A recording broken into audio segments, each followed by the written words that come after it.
যেটুকু জানি সেটুকু বলে, এবং আপনারা আমাকে সেই সুযোগটা দিয়েছিলেন বলে আমি অনেক বেশি তৃপ্তি এবং আমি আমার প্রফেশনটাকে অনেক বেশি শ্রদ্ধা জানিয়ে আজকে আমার বাড়িতে ফিরছি। আমার খুব ভালো লাগলো যে আপনাদের মতো কিছু মানুষের সাথে আজকে জঙ্গলটা ঘুরে। আমি আশা রাখবো কখনো যদি সময় পান, সে আপনাদের পরিবার হোক, আপনাদের বন্ধু বান্ধব হোক, আর যে কেউ হোক না কেন, যদি সময় পান একটু সময় নিয়ে আবার আসবেন নেচারটাকে উপভোগ করতে, এরকম জল আর জঙ্গলের সমাবেশটাকে উপভোগ করতে, প্রাণ ভরে প্রাণবায়ু অক্সিজেন নিতে।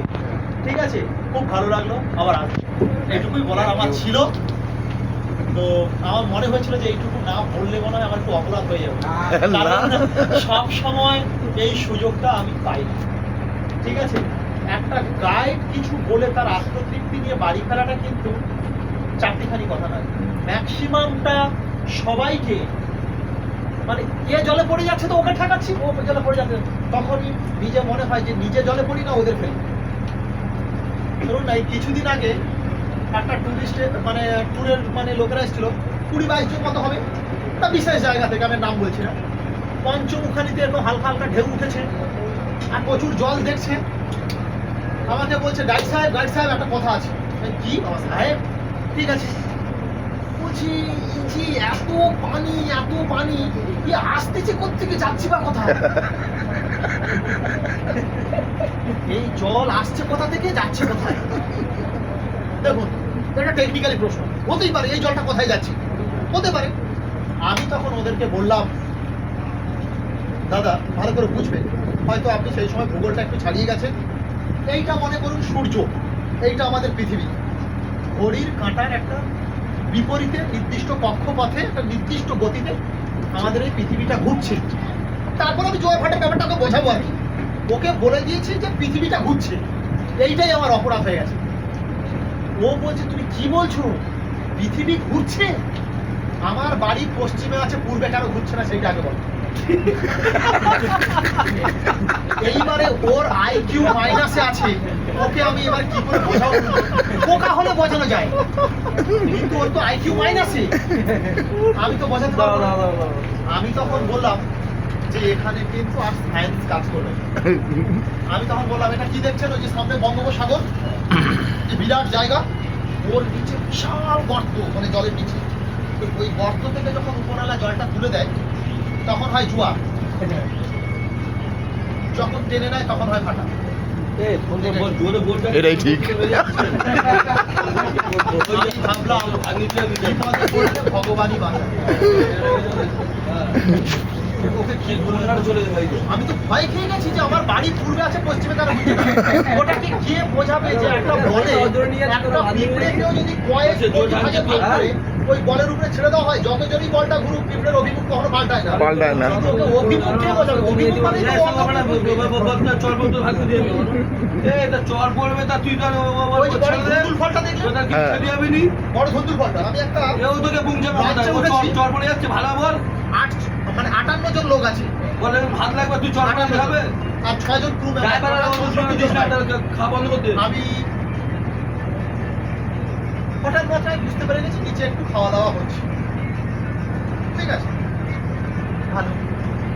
আমি তার কারো ব্যাগ চেক করতে পারি না, মুখে গিয়ে শুনতে পারি না। সবাই কম বেশি একটু একটু করে খাচ্ছে, বুঝে গেছি হালকা হালকা হয়েছে, তাও বুঝতে পারছি। উপরে উঠে বলছে দাদা ওই যে বড় ফলটা যে ঝুলছে ওটা কি ফল?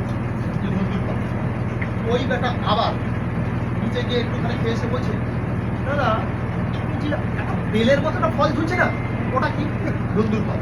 আমাদের রাগলে হবে না, আমাদের প্রফেশনের প্রধান কাজ হচ্ছে রাগ করলে হবে, তাকে তার মতো করে বোঝাতে হবে। আবার একটু ওই একই ব্যক্তি, মানে ওদের সবাই এরকমই করছে, না না ওই যে বাতাবি লেচুর মতো একটা ফল হয়েছে ওইটা কি ফল? ধুন্দুল ফল। মানে 58 × 58 করলে সেই সকাল থেকে আমি শুধু বলে যাচ্ছি ধুন্দুল ফল। মানে আমি সেই যে ধুন্দুল ফলে আটকে গেছি, সেখান থেকে বেরোতেই পারছি। এছাড়া সুন্দরী গাছ কে বলেছিল? এই যে বাইন গাছ বলেছিল কে বলেছিল? এটা বাইন। এই যে গেমা গাছ বলছেন কে বলেছিল? সারাদিন শুধু ওইটাই বলছে যে গাছটা তাকে কে বলেছিল। এবার এটা কি কেউ বলতে পারে? আমি তখন আস্তে করে ওকে সাইড করে নিয়ে গেছি পেছন দিকে, আমি চলে গেলাম, কথা আছে। আমি বলছি, দাদা আপনি তো মানুষ, তাই না? বলছে, "হ্যাঁ।" বলছি, আপনি মানুষকে বলছেন, মানুষটা কে বলেছে? সারাদিন আর কথা বলেনি আমার সাথে। ওষুধ পেয়ে গেছে। আমি বলছি, আপনাকে মানুষটা কে বলেছে? তো এইরকম কিছু টুরিস্টদেরকে নিয়েই যেতে হয়। এছাড়া তো আছে হরিণ জল খাচ্ছে বা কুমির শুয়ে আছে, একটা বিয়ারের বোতল ছুঁড়ে মারা, এই কেন ওটা নড়ছে না, ওর বয়স কত, নাকের ল্যাজ কত বড় হয়, ল্যাজের গোড়ায় কটা চুল হয়, নাকের বডির কালার কিরকম হয়, মানে এইরকম নানা প্রশ্নে আমাদেরকে জর্জরিত করে তোলে, যাতে আমরা একটু এগিয়ে গিয়ে উল্টোপাল্টা করি। সেই জন্য ওই সমস্ত জায়গায় আমরা প্রচন্ড তিতিবিরক্ত হয়ে বাড়ি ফিরতে হয়। সেই জন্যই আপনাদেরকে বললাম যে টুরিস্ট হিসাবে আমার দিক থেকে কিন্তু আপনাদেরকে কিন্তু গাইড হিসাবে আমি বলতে পারবো না, সেটা আপনারাই। ও বাবা, ভীষণ ভীষণ। ভালো থাকবেন, সাবধানে যাবেন। আবার যদি কখনো মনে হয় সুন্দরবনে আসবেন, সজনেখালিতে আসলেই দেখা হয়ে যাবে। না, আবার আসার দেখলেই তো পেয়ে যাবেন। আবার আসার খবর হয়ে গেছে। বাঘ দেখবই আছে। না, না, কিন্তু কিন্তু সেই সময় আপনাকে পাবো কিনা সেটাই হচ্ছে এই কথা। কন্ট্যাক্ট করে নিশ্চয়ই পেয়ে যাবেন। ব্যাস তাহলেই হবে। যে কোনো ট্রাভেলসে এখানেও আসবেন, এটাও কি আপনাদের খারাপ কি পরিষেবা দিয়েছে? না না না না, বলবেন, ঠিক হয়ে যাবে। ঠিক আছে, ঠিক আছে। এইটুকু বলার ছিল।